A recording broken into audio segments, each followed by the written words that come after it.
The Art of Spending Money, Simple Choices for a Richer Life by Carl Richards isn't just a book about budgeting or saving, it's a meditation on how our relationship with money shapes the quality of our lives.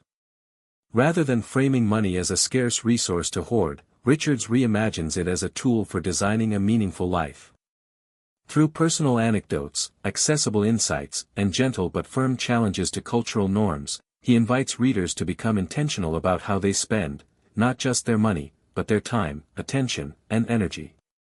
Richards begins by confronting the guilt many people feel when spending money. He argues that this guilt stems from a belief that spending is inherently bad unless it's tied to something practical or necessary. Yet, money is simply a resource, it isn't moral or immoral. The real question isn't whether spending is good or bad, but whether it aligns with our values and priorities. He urges readers to move away from unconscious spending driven by social pressure and instead ask, what makes life feel rich to me? One of the book's most compelling threads is the way Richards talks about enough.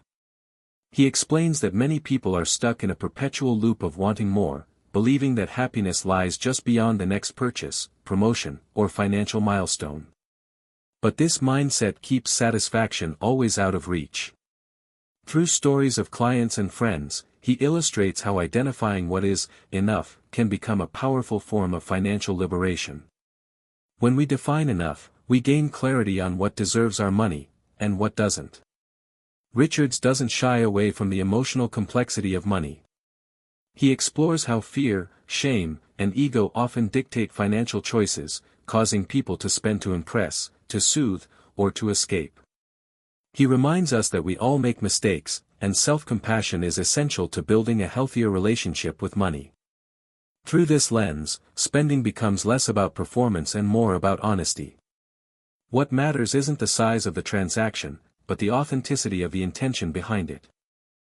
A recurring theme in the book is simplicity. Richards encourages simplifying our lives, not through deprivation, but through clarity. He shares the story of a family who realized that expensive vacations weren't what brought them joy, but rather spontaneous local adventures. Once they let go of the image of what their life was supposed to look like, they were able to redirect their spending to reflect what actually made them feel alive. This kind of alignment, he suggests, is where financial wisdom truly lies. The book challenges conventional wisdom in subtle but profound ways. For instance, Richards talks about the societal obsession with home ownership, not to demonize it, but to question the assumption that buying a house is always the right or smart choice. He presents the story of a couple who sold their home to rent an apartment downtown, trading space for connection, walkability, and cultural life. Their quality of life improved, even if their net worth didn't. This, Richards says, is the art of spending well, choosing what enhances your life, not just your balance sheet. Time is another form of currency Richards treats with deep reverence. He draws attention to how many people sacrifice their time in pursuit of money, only to realize too late that they traded something they could never get back. In one moving section, he recounts how a friend turned down a promotion to spend more time with his kids.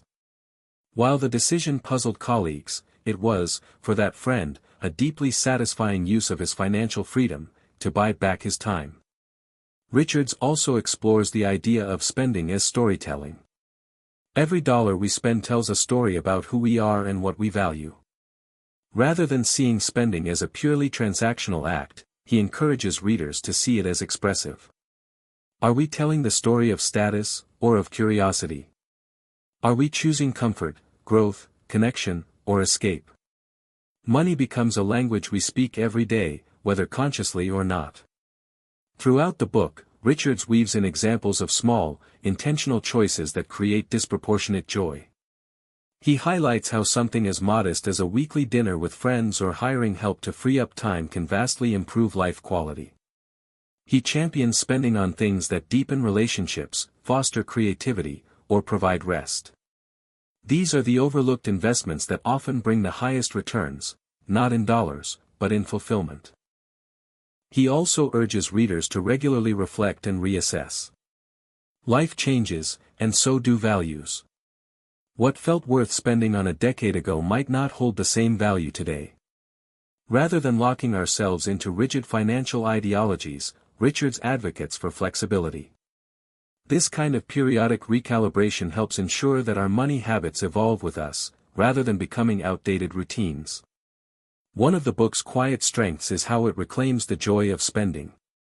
In a world obsessed with frugality and hustle, Richards gives readers permission to delight in money well spent. He's not advocating reckless consumerism but rather conscious enjoyment. Whether it's buying fresh flowers for the kitchen table or splurging on a once-in-a-lifetime trip, he reminds us that joy is a valid financial goal. In one particularly memorable story, Richards talks about a woman who felt guilty about buying expensive boots. After a deep conversation, she realized the boots weren't about status, they were about confidence and self-expression, and they made her feel powerful every time she wore them. This example crystallizes his point: the value of a purchase lies not in the price tag, but in the feeling it evokes and the life it enables. The book also touches on generosity, not just charitable giving, but everyday acts of financial kindness. Whether it's picking up the tab for a friend or supporting a local artist, these moments can be some of the most emotionally rich uses of money. Richards reframes generosity as an act of abundance, not scarcity. When we give freely, we experience a kind of wealth that numbers alone can't measure. In the final chapters, Richards calls for intentionality as the cornerstone of financial wellness. He encourages readers to create their own definitions of a rich life, rather than inheriting them from advertising or social media. The art of spending, he suggests, is less about strategy and more about awareness. It's about knowing yourself, your true values, joys, and limits, and letting those guide your financial behavior.